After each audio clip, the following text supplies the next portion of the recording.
to our backyard. Medyo makulimlim now and it's already 2:30 in the afternoon. Yan. So, medyo malamig yung hangin and I think it's gonna drizzle in the next couple of hours. I don't know. Hey guys, what's up and welcome back to my channel. So, kamusta naman kayo dyan sa Philippines, people? So by the way, I'm already here in Texas and in the US. And for today's video, pag-uusapan naman natin kung kailan ko nakuha ang aking visa, paano yung CFO process, and ano pa yung kailangan gawin before kumuha ng ticket and before lumipad pa US. Okay? So basically, yung visa ko, nakuha ko siya February 26. And I just picked it up at to-go office in Mall of Asia. Hindi na ako nag-request ng delivery kasi I'm still in Manila that time. So, inantay ko na lang siya bago ako bumalik ng Cebu. Okay?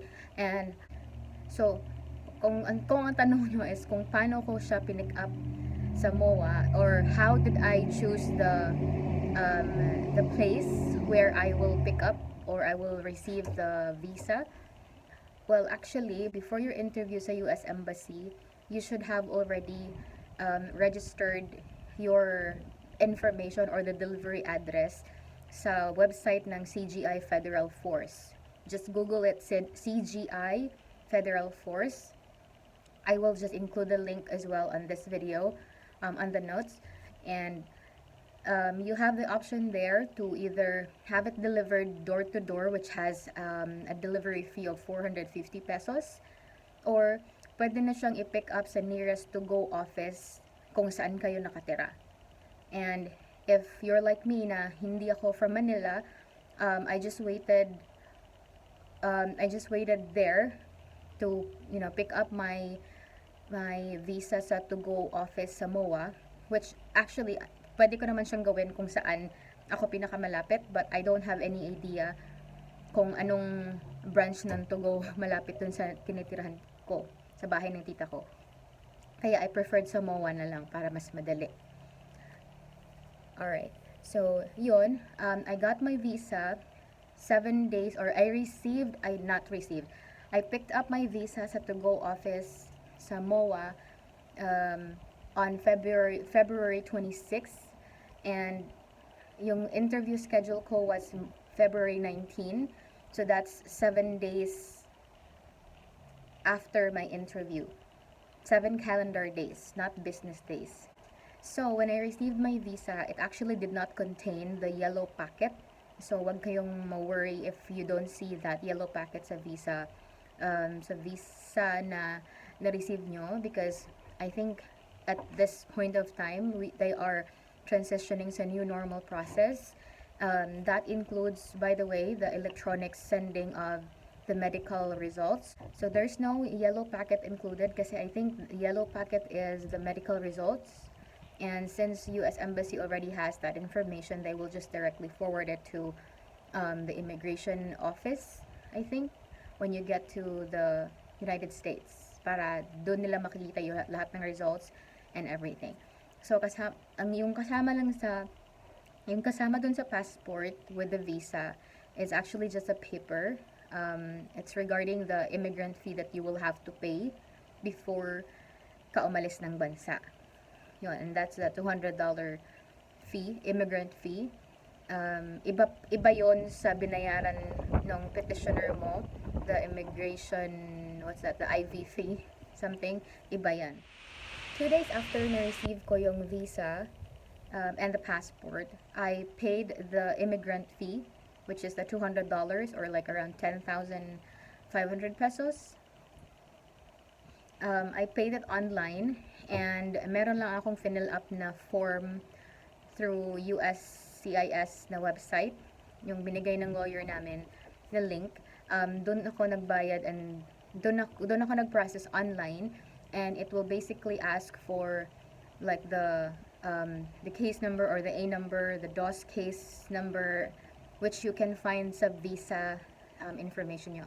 I will see if I can link a screenshot here here para alam nyo kung ano yung alin doon yung A number, yung DOS case number, tsaka yung visa number.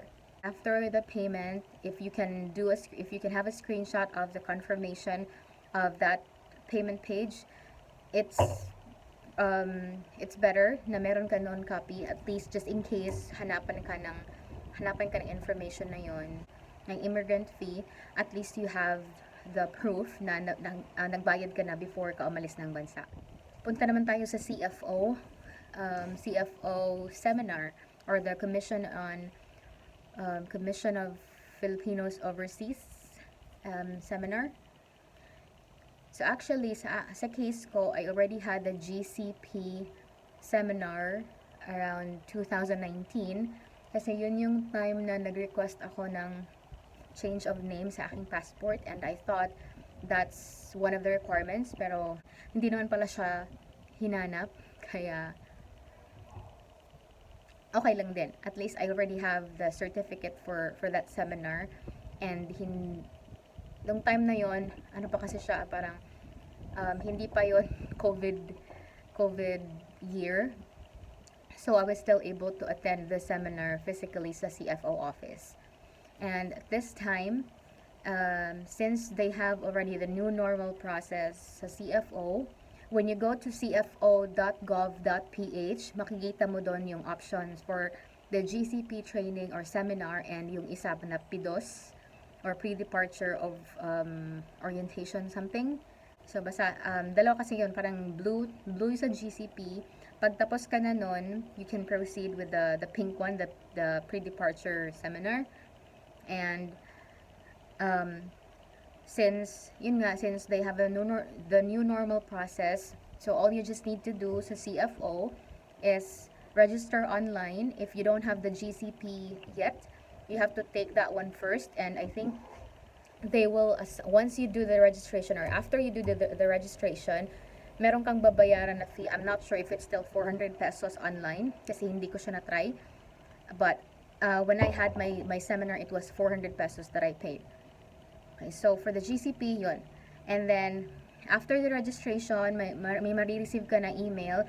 Make sure that you will use an email address that's active, kasi doon nila isi-send yung details mo about the online seminar, and also your certificate or e-certificate.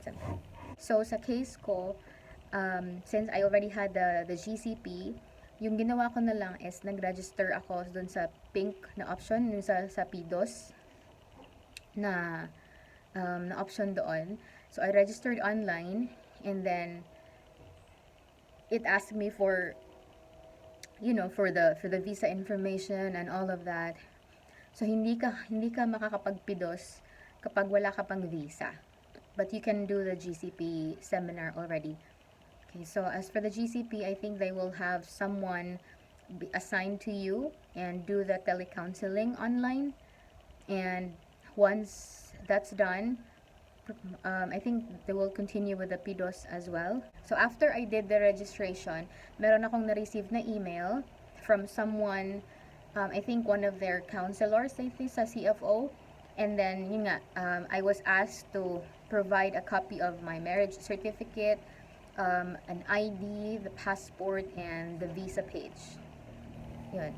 After I received a response from the telecounselor, so I also asked her kung pwede ko bang i-pick up na lang yung certificate sa CFO office in Cebu instead of having it delivered, which may take, a couple of weeks maybe or months.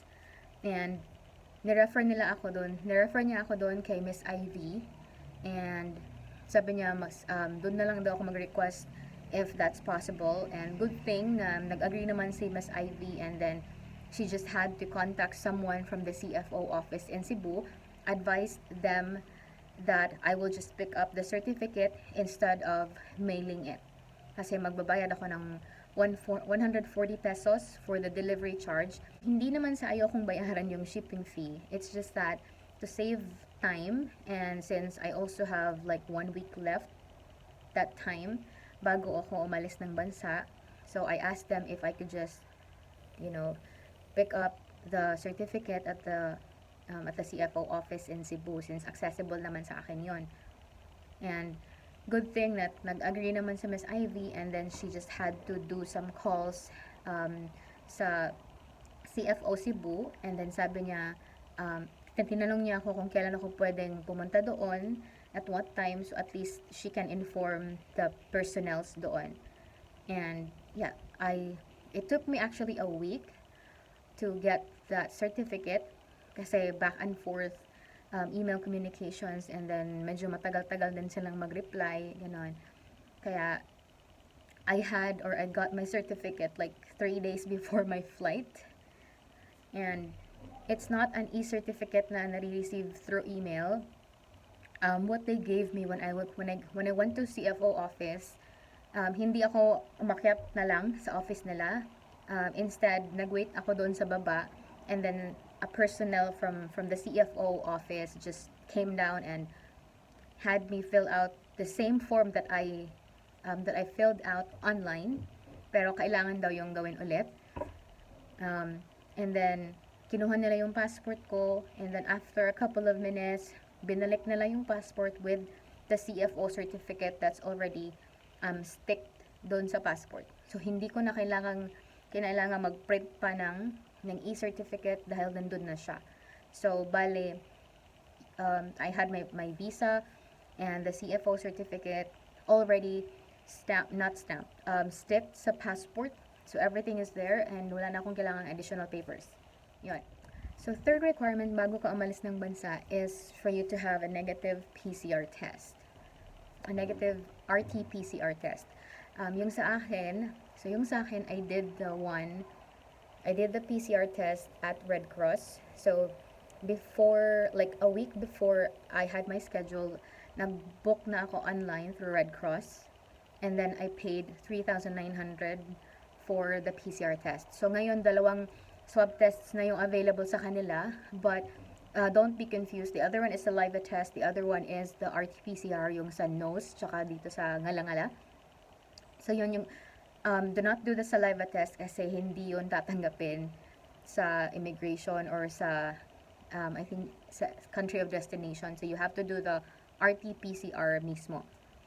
So yun nga.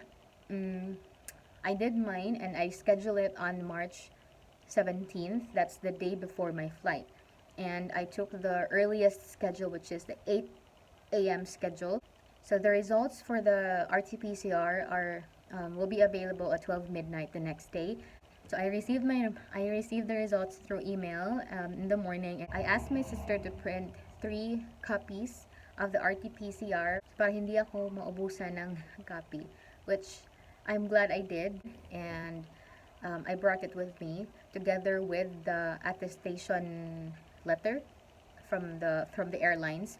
So bago kayo umalis ng bansa, make sure to check the requirements sa airlines and the country of destination, as well as yung sa country kung saan ka magmumula. Kasi iba-iba yung requirements nila eh. So there are some na kailangan mo ng attestation letter and something like that to prove na you are free to travel and that kind of information. So attestation letter, I'm not sure if it's just optional sa ibang airlines, but since I had my flight with Emirates, they requested, or that's actually a requirement, and I'm just glad I'm glad I read all the information sa website nila on the pre-requirements or travel requirements, kasi nandun yung link kung saan ko siya pwedeng i-download and i-print out. So I printed 3 copies of that as well, just to make sure na hindi ako maubusan ng copy, kasi baka hingin yon sa Cebu, sa Dubai, or when I get to Houston, which actually they did ask for it, and I had just 1 copy left of both PCR test and the attestation letter. So yun, I think yun lang naman yung requirements. Okay, so lastly, please make sure to have all your documents handy and put it in your carry-on bag kung aalis na kayo ng bansa. In my case, I have it in my backpack when I departed from Cebu. Kasi nung dumaan ako ng immigration, before boarding, they asked me for a copy of my marriage certificate, and I almost forgot. Before you fly, by the way, hindi pa kayo nakapag-book ng ticket, make sure to add a travel insurance upon booking. Kasi hahanapan ka nun ng immigration officer. Hahanapan ka nun ng immigration officer sa country kung or sa place kung saan ka aalis. Like for in my case sa Cebu, when I got to the immigration officer, he asked me for a copy of my marriage certificate, and he asked me some few questions kung saan kami kinasal, kailan, and that kind of information. And then he also asked me for if I have a travel insurance, and yun nga, since hindi ko siya, I said I do have one kasi kumuha ako ng insurance, travel insurance upon booking the ticket. And then hindi ko lang siya napakita sa kanya kasi hindi ako makakonect sa wifi ng airport. But I said I had an insurance, and yeah, I was good to go that time. Okay, so I think that's just it. Please bear with me if hindi masyadong clear tong explanation ko na to. Impromptu video lang to mga besh. So wala akong kodigo or whatever. So as much as what I remembered, yun lang yung sinasabi ko dito sa video na to. Okay. So yun nga, and then that's it. I guess that's it for today, people. And the next video will be like clips during my travel to the US. And so yeah, yun lang pala. I think tapos na tong video na to. So yun lang, guys. Thank you so much for watching this video. And I hope to see you on my next vlog. Bye!